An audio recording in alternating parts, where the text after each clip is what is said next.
Welcome by the fifth podcast about MBT group session. Thank you. It is really great to be back to dig into this one. Yeah, I'm so excited for this. So let's just jump right in. I want you to imagine that you've just spent, 3 hours sitting in a circle of chairs, just crying in a room full of strangers. Oh, man. Yeah. Right. You've shared things about your childhood that you haven't even told your closest family members. You are emotionally raw, you're physically exhausted, and you're feeling this incredibly profound, almost sacred bond with the people in that room. Which is an intense state to be in. Exactly. And then, you walk out into the clinic's waiting area to just grab your coat, and one of those strangers is standing there chatting with a buddy from their weekend soccer team. That bubble pop. The bubble totally pops. Suddenly, this hyper-vulnerable space just collides violently with the mundane reality of the outside world. And it's like, what do you do? Do you walk up and say hello? Do you pretend you don't know them? How does your brain even process that collision of worlds? So we are taking a deep dive today into a one-on-one debrief session between a participant in a mentalization-based treatment program, or MBT, and his therapist. And this is such a rich source to analyze. It really is. Our mission here is to go way beyond the transcript, right? To decode the raw emotional mechanics of what actually happens when the intense lessons learned inside a therapy group are field tested in the absolute chaos of real life. And it is a phenomenal case study because we are essentially watching an emotional operating system being rewritten in real time.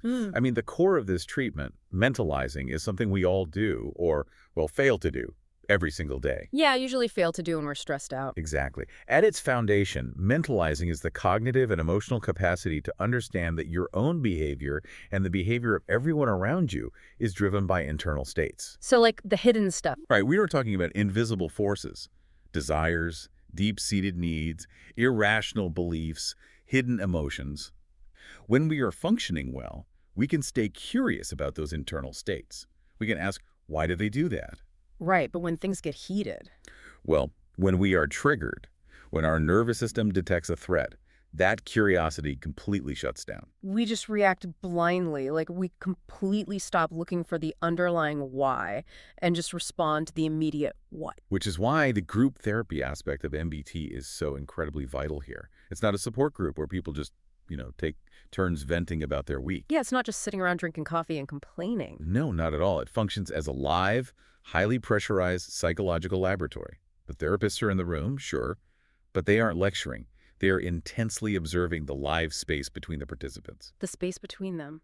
I love that phrasing. Right, because they are tracking how one person's trauma narrative causes another group member to suddenly withdraw, or how an offer of support is totally misread as an insult. Yeah. Or how a simple shift in tone creates this ripple of anxiety across the whole circle.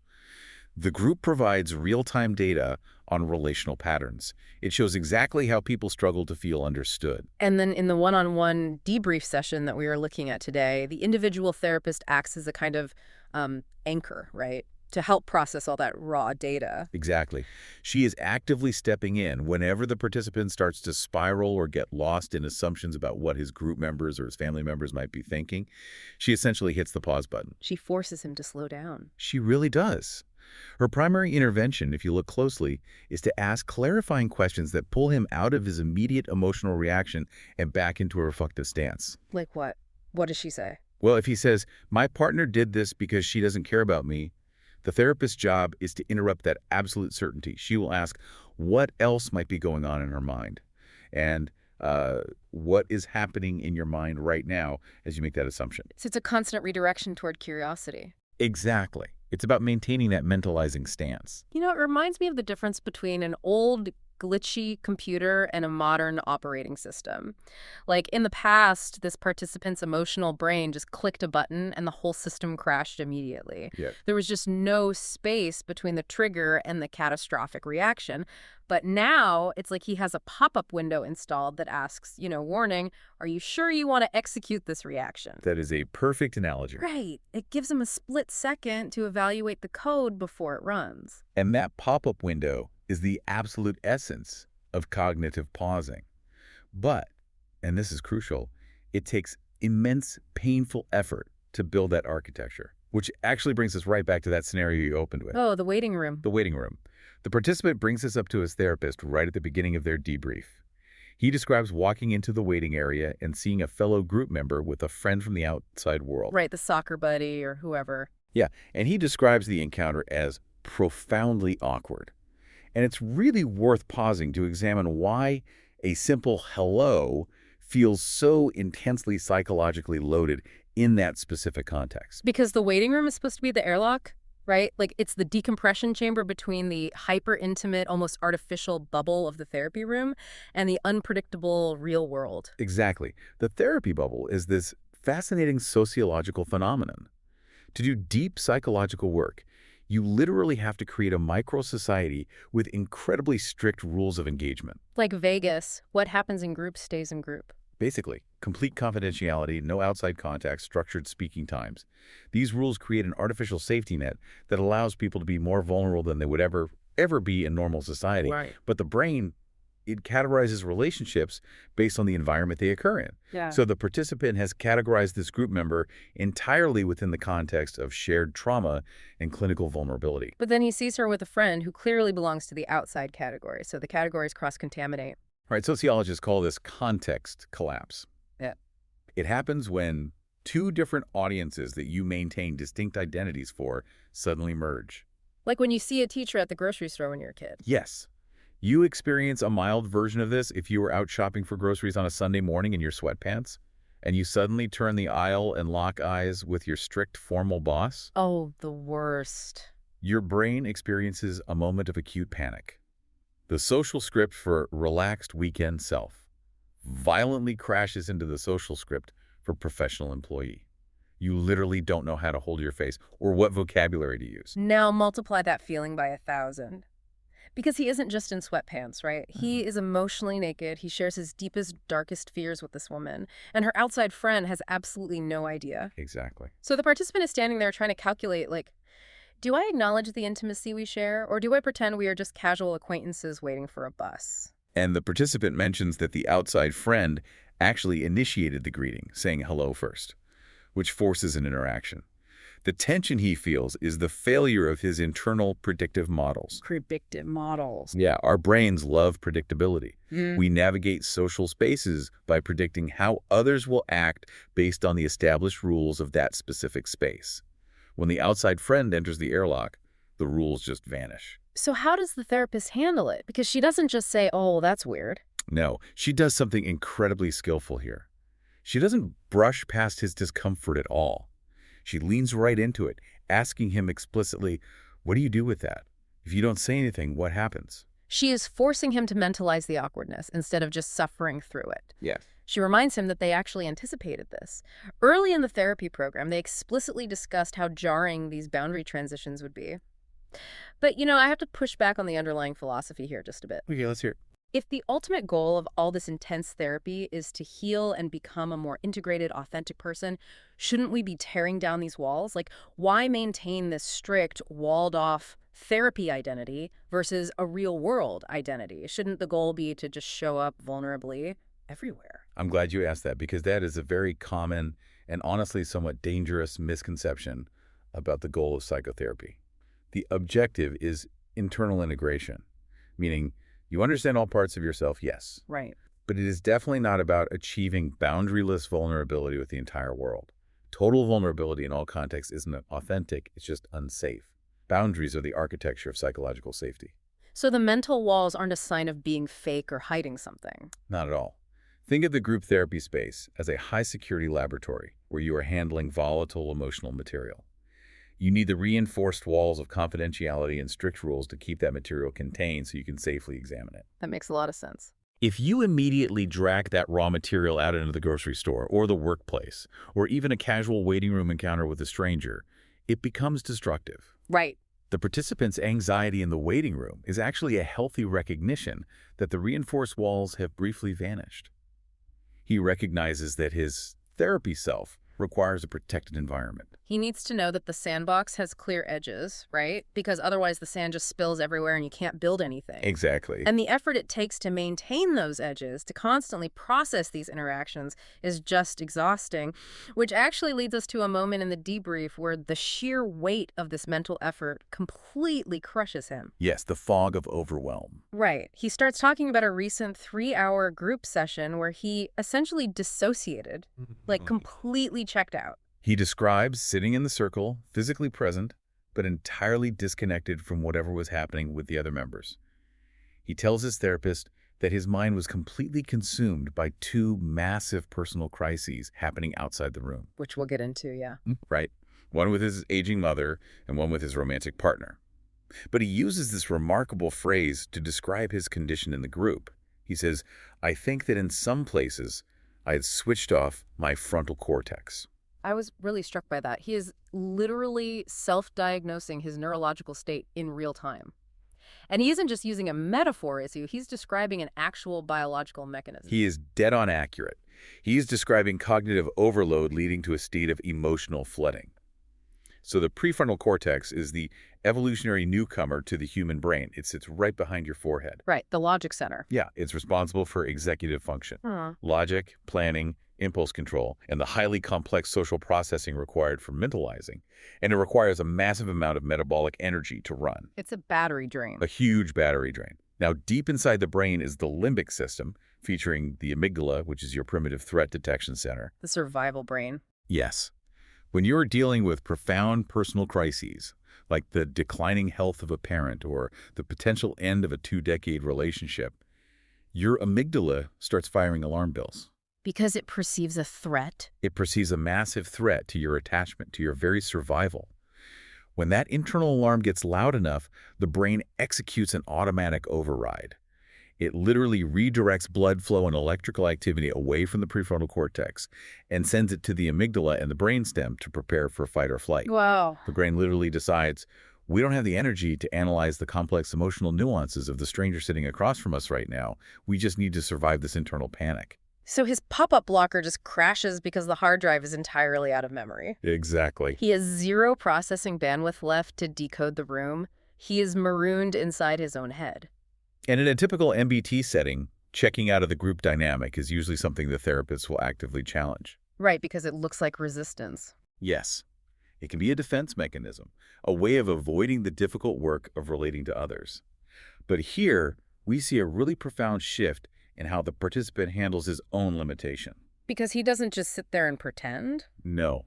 After that exhausting 3-hour block, he was scheduled to attend a psychomotor therapy session, which is a physical, body-based therapy block. Oh. Initially, his old programming kicks in. He tells himself to push through, to do at least a little bit of it, to endure. That's the classic people-pleasing trauma response, right? I am completely empty, but I will perform anyway so I don't disappoint the authority figures in the clinic. Exactly. But then he catches himself. He engages his self-mentalizing skills. He assesses his internal state, realizes the tank is completely empty, and makes a conscious decision to withdraw. He packs up and leaves early. And he doesn't just flee in a panic. He actually describes his drive home in detail, because he knows he is heading back to a house where a really heavy unresolved conflict with his partner is waiting for him. He talks about driving along the bend near Almere, which is an area with polders and water. He deliberately pulls his car over to look at the boats and the water. He tells the therapist, I always find it beautiful. I think it's beautiful. I always stop there. And the therapist's response is key here. She actively validates this, right? She asks him if he finds his peace there, affirming his choice to stop. Yes. That visual of him pulling over to look at the water, it is a masterclass in autonomic nervous system regulation. When we are flooded, our sympathetic nervous system is in overdrive. Heart rate is up, shallow breathing, cortisol is pumping. Just total panic mode. Right. To counteract that, we have to manually engage the parasympathetic nervous system, the rest and digest network. The vagus nerve, which wanders from the brainstem down through the chest and abdomen, is the main control cable for this calming system. So looking at the water is physically doing something to his vagus nerve. It actually is. Neuroscience shows us that visual processing is directly linked to the nervous system. When we focus on a narrow point like staring at a phone screen or looking intently at an angry face, our eyes converge. Okay. That convergence signals to the brain that we are tracking a potential threat or a target, keeping arousal very high. Huh. But when we look at a broad, expansive horizon, like a body of water or a sweeping polar landscape, Hmm. our eyes use panoramic vision. And that changes the signal. Yes, panoramic vision biologically signals to the amygdala that the environment is safe and clear of predators. It stimulates the vagus nerve, which physically lowers the heart rate. By stopping his car to look at the horizon, he is literally using his visual field to inject a tranquilizer into his own bloodstream before he goes home to face a crisis. That is absolutely fascinating. Okay, but how do we draw the line here? Because taking a scenic detour instead of going to therapy and then going home to face your problems, well, it sounds an awful lot like avoidance. It's a fair question. Like, sometimes the bravest thing you can do is push through the pain. How do we, or how does the therapist, know the difference between a healthy, regulated withdrawal and simply running away from a difficult situation? It really all comes down to the presence of intentionality and awareness. Avoidance is reactive. It's a blind, desperate compulsion to escape discomfort, characterized by a total lack of insight. So what would avoidance look like here? If he were avoiding, he would have bolted from the clinic without telling anyone, blasted loud music in the car to drown out his thoughts, and told himself, I'm fine, everything is stupid, I don't need this. He would be actively denying the emotion. Just sweeping it under the rug entirely. Exactly. But healthy withdrawal is a conscious, negotiated boundary. He recognizes his overwhelm. He says, my capacity is reached. He acknowledges the heavy conversation waiting for him at home. Right, he isn't pretending it's not there. Right. He stops at the water, not to forget his problems, but to gather the physical and cognitive resources required to face them. He is filling his cup because he knows he has to pour from it the moment he walks through his front door. Hmm.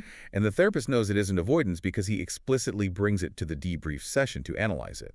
He is staying curious about his own need for space. That distinction is so important, and he desperately needed that space because the crisis waiting for him at home was monumental. Wow. Which takes us to the deepest rupture discussed in the session, the situation with his romantic partner. Yes, this is heavy. They have been together for 21 years, over 2 decades. He tells the therapist that historically they were always able to align their needs. They had a rhythm, but lately, as he goes through this intensive therapy, the rhythm is entirely broken. Because therapy inherently disrupts the home ecosystem. When one person in a highly enmeshed system starts changing the rules by setting boundaries, by prioritizing their own needs, the entire system destabilizes. The status quo is gone. Exactly. The participant describes this period as being intensely focused on himself, which is a necessary developmental stage in his recovery, but it creates immense friction with his partner. They're having discussions, but they keep missing each other.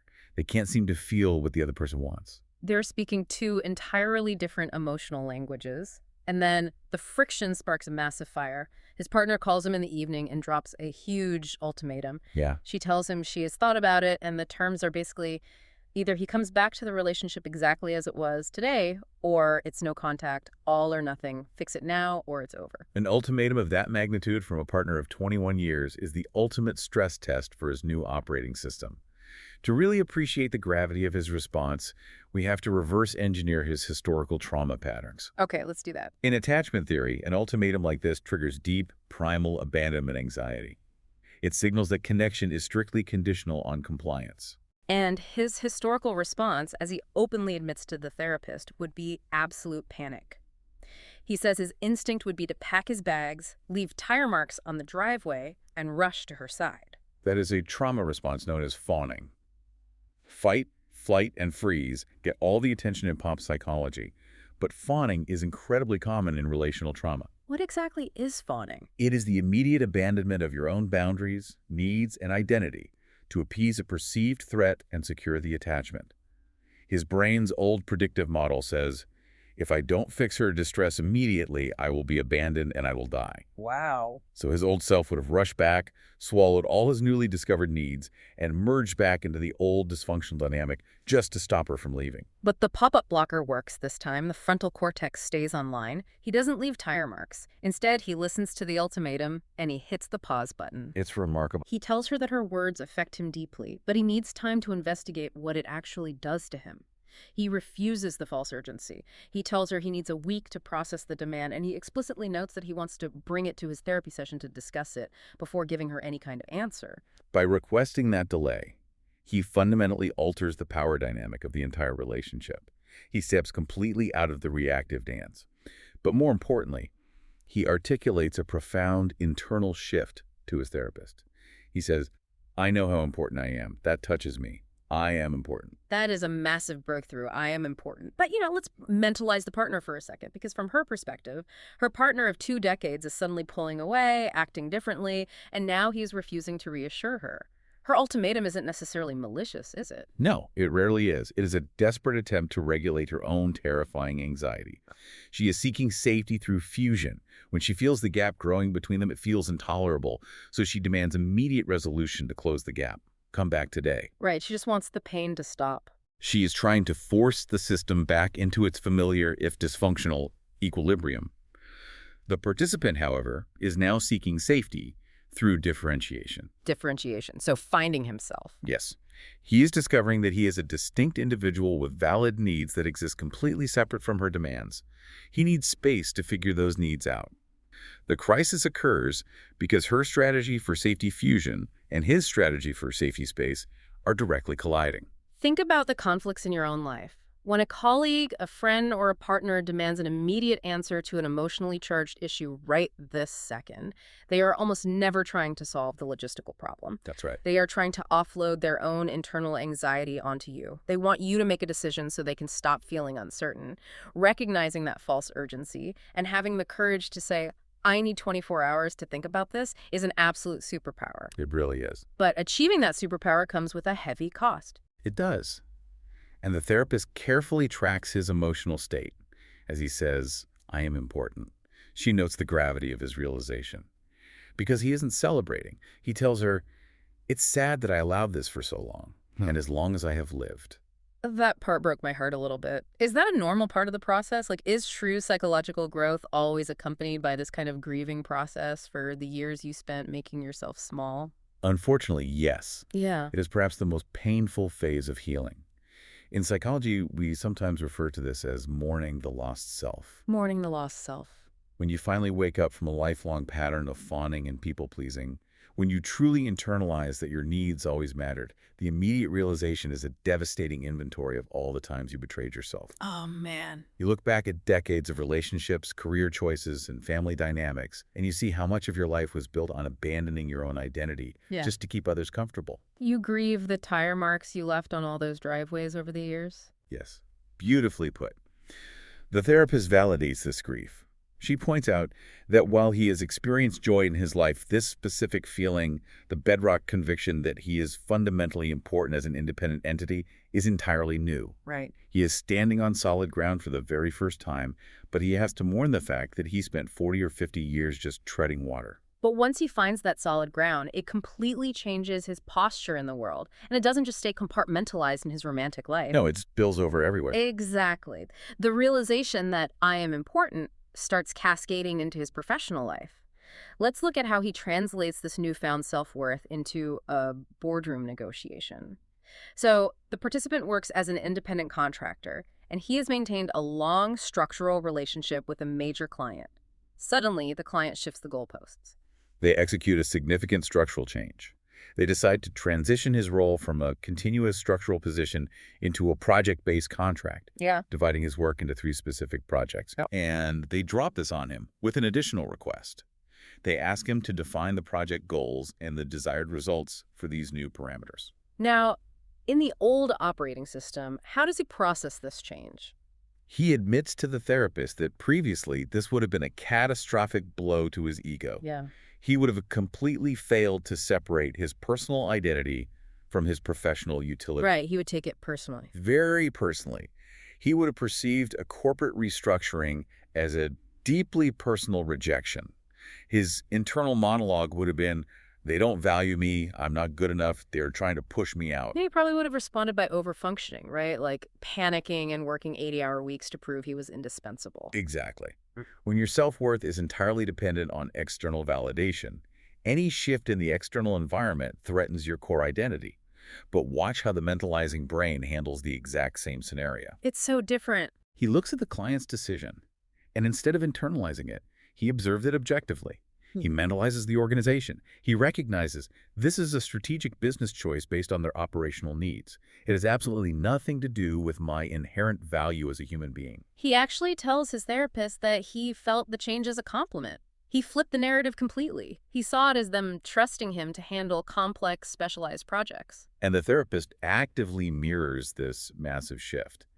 She wants to ensure he doesn't gloss over his own progress. She says, that is really something new, that you feel it as a compliment. She's anchoring that new neural pathway. But the true evidence of his transformation is in how he responds to their request. This is my favorite part of the entire transcript. The client, who just changed all the rules, casually asks him to do the heavy lifting of defining the goals for the new structure, and he politely, but firmly, refuses. He pushes back. He pushes back. He tells them, with all due respect, if you are the client and you make a strategic choice for projects, you determine the goals and results. I will determine the planning and the budget. He totally refuses to do their strategic thinking for them. It is a stunning display of boundary setting. Yeah. He is separating the emotional component from the practical component of the contract. He actually uses the terms soft side and hard side with the client. Right. The soft side is his emotional response to the change, which he manages internally. The hard side is the execution of the cooperation. He tells them he will not accept a noisy policy, a Dutch concept implying a vague, messy, or undefined arrangement. He demands structural clarity, because clarity provides psychological safety. It's like a tennis match. In the past, his lack of self-worth meant he was running around the entire court, hitting the ball from his side and then sprinting around the net to hit it back for the client, just to keep the game going so they wouldn't walk off the court. Right, overfunction. He was doing two jobs to avoid feeling rejected. But now he is standing squarely on his side of the baseline. He hands the client the racket, points to their side of the court and says, your serve. You define the goals, hit the ball over the net, and then I will respond with the budget. That analogy perfectly captures the mechanics of overfunctioning. And it answers a really profound question. How does resolving childhood trauma or romantic enmeshment magically fix your professional life? Because they seem unrelated. But the mechanism is identical. Overfunctioning at work is just fawning in a suit. Fawning in a suit. Yes. Yeah. You take on responsibilities that aren't yours because you subconsciously believe you must buy your right to exist in that space. When you internalize, I am important, you no longer have to buy your existence. You can look at a contract, draw a line down the middle and say, I am responsible for this half. Your half is your problem. Your identity isn't threatened by letting the client carry their own weight. I love that phrase, fawning in a suit. That is exactly what it is. Okay, so he is setting boundaries at work. He is holding his ground in his romantic life. He is regulating his nervous system. He is having a phenomenal week. But the universe has a funny way of testing our new skills. It always does. Progress is never a straight line. So let's look at the relapse trap. Yes. It is Monday morning. He is actually back at the clinic, currently participating in an active MBT group session. He steps out of the room during a straight break, and his phone rings. It is his partner, and she is crying. The ultimate test of the new operating system. Exactly. She is calling to backpedal on the massive ultimatum she delivered the week before. She tells him she deeply regrets how she delivered it. She assumes he is furious with her, and she is just desperate to talk and fix it right then and there. To understand the gravitational pull of this moment, we have to analyze the partner's psychological state. She's in a state of severe emotional dysregulation. When she issued the ultimatum, it didn't yield the result she wanted. He didn't rush back. Right, the fawning didn't happen. So now the reality of the space between them has hit her, and she is terrified. She engages in a defense mechanism called projective identification. Okay, what does that mean in this context? It means she cannot handle her own internal feelings of guilt, fear, and anticipated anger, so she unconsciously projects them onto him. She assumes he must be terribly angry. She is operating under the assumption that he is experiencing the hostility she is afraid of. So she's projecting her own worst fears onto his reaction. Exactly. And by crying on the phone, she is desperately trying to pull him back into the familiar role of her emotional rescuer. If he soothes her, her panic ends. But he doesn't take the bait. He mentalizes her state brilliantly right there in the hallway of the clinic. He recognizes the projection. He tells her calmly, I am not angry. If it were last year, I would be angry. But I understand you. I understand the choices you make. You are searching for solutions. It's beautiful. He literally names her underlying emotional drive. He sees her panic for exactly what it is. That is profound empathy. He is reading her internal state perfectly. However, the true mastery of this moment is that he separates his understanding of her pain from his responsibility to fix it. Wow. Empathy does not require action. He validates her distress, but he holds his boundary. He informs her that he is at work in his therapy session, and he simply cannot abandon his process to talk to her today. He insists they stick to the boundary he set the week prior. They will talk on Tuesday as planned, and then he hangs up and walks back into his therapy session. During the debrief, he uses this fascinating metaphor to explain his mindset to the therapist. They are discussing the tension of letting someone you love remain in distress. He says, if I let it go, it falls, but I let it go. Yeah. He realizes that if he doesn't catch her emotional crisis, it will hit the floor. But he chooses to let it drop anyway. It is a devastatingly accurate description of breaking a codependent cycle. He recognizes that forced connection, demanding that your partner abandon their therapy to come home and regulate your nervous system, is not actual intimacy. It is hostage-taking. Hostage-taking, right. By refusing to step back into the rescuer role, he is forcing the dysfunctional dynamic to crash. He is using a concept that is central to trauma recovery here, right? The window of tolerance. Yes. The window of tolerance is the optimal zone of nervous system arousal, where a person can function effectively, process information, and engage socially. Think of it like the RPM gauge on a car's dashboard. Okay. Keep it in the green zone, and the engine runs smoothly. Push it too high into hyperarousal, and you get panic, anxiety, and fight or flight. Drop it too low into hyperarousal, and you get numbing, dissociation, and shutdown. And engaging with his dysregulated partner right then would rev his engine into the red zone. Absolutely. Dysregulation is highly contagious. If he wades into a panic attack while he is in the middle of his own intensive therapy day, he knows he will be pulled right out of his window of tolerance.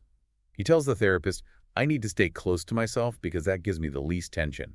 When my tension is low, I function well, I sleep well, I stay out of adrenaline. He is prioritizing his physiological stability. Right, because he knows that if he gets flooded with adrenaline, his frontal cortex shuts down and he becomes useless to himself and to her. I understand the clinical logic, I really do. But I have to push back because on a human level, it sounds incredibly cold. Okay, let's explore that. To say, if I let it go, it falls, when someone you have shared a bed with for 21 years is sobbing on the phone, are we saying that mentalizing and boundary setting require us to become callous to the suffering of the people we love? How do we reconcile protecting our peace with the basic human instinct to comfort someone in pain? It is the hardest paradox of relational healing. Setting boundaries against someone's pain feels cold because we are culturally conditioned to view self-sacrifice as the ultimate expression of love. But true empathy and enmeshment are very different things. How so? If you jump into a rushing river to save a drowning person, but you don't have a life jacket and you're exhausted, Yeah. you don't save them. You just create two drowning victims. You both go under. Exactly. He is validating her reality. I understand you are searching for solutions, but he is honoring his own limitations. He recognizes he does not have the emotional buoyancy in that exact moment to keep them both afloat. Letting her sit with her discomfort is excruciating to witness, but stepping in to rescue her would merely reset the exact toxic dynamic they are trying to dismantle. So he isn't dropping her. No, he is letting the pattern fall. He is forcing her to discover her own capacity to self-soothe until they can speak on Tuesday. It is actually an act of immense, difficult love. The distinction between letting the pattern fall and letting the person fall is crucial, and we actually see him navigate this exact tightrope, offering profound empathy without getting enmeshed in another scenario right outside the therapy room. This is a moment of severe group fracture. Oh yes, the hallway incident. Right. The participant recounts an intensely volatile moment that occurred during one of the group sessions involving another group member. The clinical details of the rupture aren't really shared, but the emotional fallout is massive. Inside the room, this female group member felt severely attacked, misunderstood, and alienated. The tension spikes. The tension spiked so high that when the session paused for a break, the emotional explosion just spilled right out into the hallway. He paints a vivid, almost cinematic picture of the aftermath. He really does. He describes how the group physically splintered. A couple of guys immediately walked away to stand by the ping pong table where the wind was blowing. Another person came out looking entirely disoriented, not really knowing where to stand.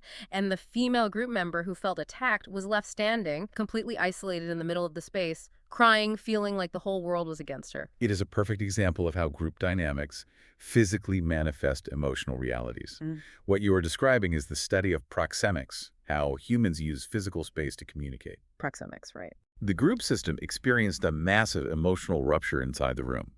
The tension exceeded the collective window of tolerance, so the moment they crossed the threshold into the hallway, the social body fragmented. It shattered. Yes. The physical distancing, fleeing to the ping pong table, standing in isolation, is the nervous system's attempt to regulate the unbearable emotional heat. The group literally blew apart to cool down. Now, watch the participants' mentalizing skills in this chaotic environment. He doesn't flee to the ping pong table, but he also doesn't rush in to wrap his arms around the crying woman and merge with her trauma. He threads the needle. Very delicate. He walks up to her to offer a very brief, highly boundaried connection. He is able to mentalize her pain with incredible accuracy because he recognizes his own past defenses operating within her. He sees her isolating herself, building a wall, deciding that she has to carry the burden alone because nobody understands The her. bunker mentality. Exactly. He recognizes that bunker mentality. He tells her, I know you think you have to do it all alone because that is the best way, but that is not the intention. You are not alone. The world is not against you. And the therapist stops him here to explore his internal state during this interaction. She asks him why he didn't feel the need to retreat like the others or to take a side in whatever argument caused the rupture. And his answer shows how much his capacity has expanded. Yes, the emotional muscles. He talks about stretching his emotional muscles. He realizes he can stand next to a vortex of despair without being sucked into it. He doesn't have the urge to fix her problem or change her mind. He just offers to witness her. He says, I'll walk with you if you want. I have no need to separate myself. This is the difference between empathy and sympathy. Sympathy says, I feel your pain, let me take it away. Empathy says, I see your pain, it makes sense why you feel it, and I will stand here with you while you carry it. By not trying to fix her, he respects her autonomy. He uses this brilliant, cutting observation. Apparently, in her distress, the crying group member was talking about wanting to escape her life, to run away, maybe move to America to start over, and he tells her, you can move to America, but you go with yourself. That is so true. I love that. In addiction recovery, they call it the geographical cure, the delusion that changing your zip code will fix your internal chaos. But no matter where you fly, your brain is always in the passenger seat. Absolutely. My question is, why is it so incredibly easy for us to spot these defense mechanisms and profound truths in other people, but we are completely blind to them in ourselves? It really comes back to the biological mechanisms we discussed earlier. When the participant is looking at the crying group member, his amygdala isn't firing. Her trauma is not his trauma. Because he is not personally threatened by her desire to move to America, his prefrontal cortex remains fully online. He can access his logic, his psychological training, and his objective observation skills. When we look at ourselves, our observation is hopelessly compromised by our own survival instincts and emotional blind spots. We're too close to it. Right. The genius of group therapy is that it uses the objective observations of the group to illuminate the blind spots of the individual. He is serving as her external prefrontal cortex in that moment. That is a beautiful way to phrase it. He loans her his regulated nervous system for a few minutes. Which brings us to the final and undoubtedly the most heart-wrenching segment of this debrief session. Yes, the mother. We're moving from the controlled environment of the clinic to the raw, messy reality of an aging parent.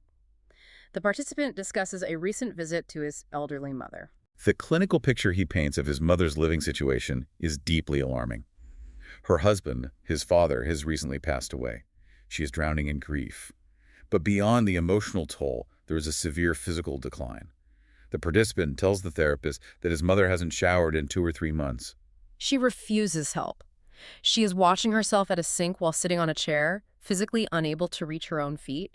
She refuses to let a home care worker assist her. She refuses to consider installing a stair lift, forcing herself to drag her failing body up the stairs, only to collapse on the bed for 10 minutes just to catch her breath. It's tragic. She dismisses the idea of attending day activities waving away the people there as uninteresting. She's completely isolated and physically deteriorating. And the participant asks her a brutally honest question. He says, "Do you live a shitty life here?" And she admits it. She acknowledges that she is trapped in a chair, mourning her dead husband, knowing that the life she had is never coming back. It is a state of profound existential despair, masked as stubbornness. And this is where we see the absolute peak of his mentalizing ability. Because a natural reaction of an adult child in this situation is usually intense frustration, anger, or just throwing your hands up and walking away because you can't force someone to accept a stair lift. Right, it's exhausting to fight. But instead of just nodding sympathetically or yelling at her, he confronts her. To confront her effectively, he first has to decode the function of her stubbornness. Stubbornness in the elderly, especially surrounding physical decline, is rarely just obstinance. It is a desperate, rigid defense mechanism against terror, Terror of what? of losing everything. Yeah. By refusing the stair lift, the shower rail, or the home care nurse, she's clinging to a fading illusion of autonomy. Accepting the mobility aids means staring directly into the terrifying reality that her body is failing, her independence is ending, and the husband who used to protect her is gone forever. Wow. The physical agony of climbing the stairs is actually easier for her mind to tolerate than the psychological agony of admitting defeat to time. And the participant understands this perfectly. He doesn't argue about the logistics of the stairs. He addresses the emotional root. He confronts her with what I can only describe as fierce love. He looks at her and says, "Mom, I'm doing this because I love you. I want to care for you. Put your stubbornness aside." It is a breathtaking intervention. He validates her grief completely. He doesn't offer toxic positivity. He doesn't say, "Oh, it'll get better." He looks at her reality and says, "I know it sucks. I know what you had is never coming back." He meets her in the dark. Yes. But, and this is crucial, he does not let her stay there. He balances profound emotional validation with rigid practical structure. He maps out concrete steps. He talks about getting a multicolored agenda to help her failing memory track appointments. He insists on arranging assisted showering. He commits to researching the stair lift. He forces the reality of her physical needs onto the table. The emotional toll this takes on the participant is staggering.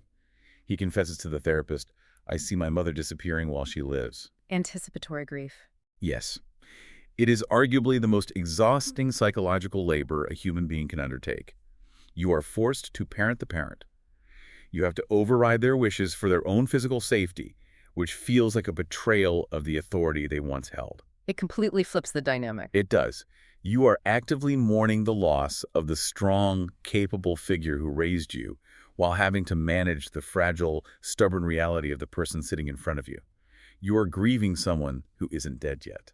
If you are listening to this and you are in the thick of caring for declining relatives, what he does here is the blueprint. You cannot just install the shower rail. You have to address the underlying emotional terror of losing independence first, validate the grief of that loss, and then implement the practical solutions. Exactly. But wait, I have to point out a massive paradox here. I need you to reconcile this for me. Okay, let's hear it. Look at the contrast in his behavior. With his partner, who was crying on the phone in distress, he stepped back. He refused to fix it. He let the situation fall.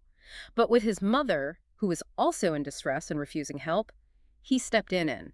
He forced the issue. He took control. That's a great observation. Right. If mentalizing is the key to healthy relationships, how does it lead to two completely opposite behaviors? How does it tell you when to step back and when to step in? That paradox is the absolute genius of the mentalizing stance. Mentalizing is not a rigid set of rules, it is an interpretive lens.